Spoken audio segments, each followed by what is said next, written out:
Good morning, everyone. Devin Tattoo here, just taking off my headphones. We are just wrapping up 8 miles. Look at him, and there he goes. He thinks we're going to sprint.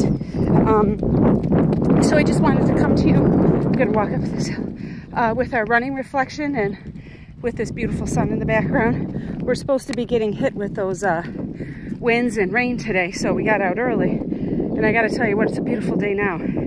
But I just want to kind of talk about when you're with friends, do you hear them sigh? And by that I mean, do you notice, or even with a coworker, do you notice when somebody kind of like is asked a question, or maybe you give, they're giving a presentation. Oh, there's the wind, right? I jinxed myself. Giving a presentation, and there's a moment where they kind of pause, maybe swallow, or take a sigh, kind of like, and it's just the conversation or the moment doesn't go fluid. Guys, those are signs that there is a pause with that person. And if it comes after a question, look at my friend Lou, his flag is at half staff. We should say a small prayer because he may have lost somebody in his family or friends. So anyways,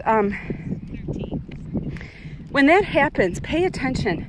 There's 2 things you could do. You could kind of off-ramp it and kind of blow it off and just keep going. Or you can get on that ramp, right? And you could say, you know, hey, is everything okay? Or, you know, say more. Do you have a thought on that? I'm not saying that we have to open up the door to be coach and counselors for every single moment, every single day in conversations.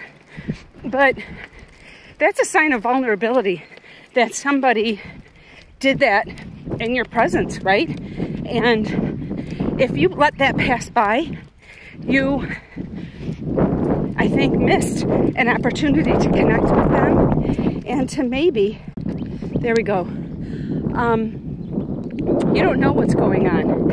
And they may have some feelings, and I'm not saying at that point it's even your job to fix it. But if you're their friend or their leader or their coworker, I kind of feel like we do have a responsibility to notice that about each other. You know, a lot of times I'm talking with my kids about the difference between listening and hearing. Like, are you hearing what somebody is saying versus just listening, like the active job of you know, hearing the sounds that are coming out of their mouth. Like, are you hearing somebody? Are you taking it in?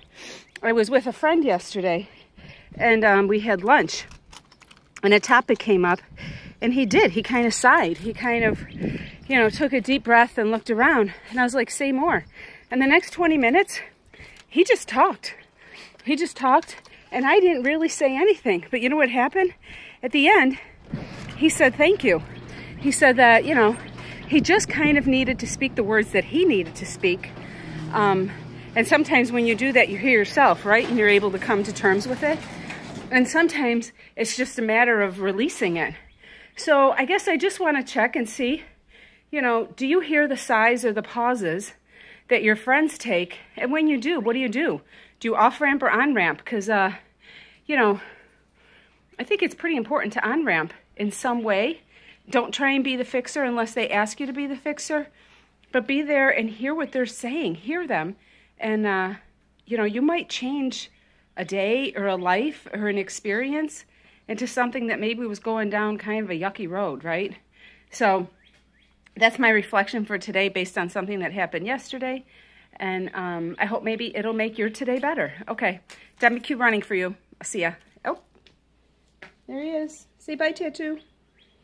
We're done with 8. Bye.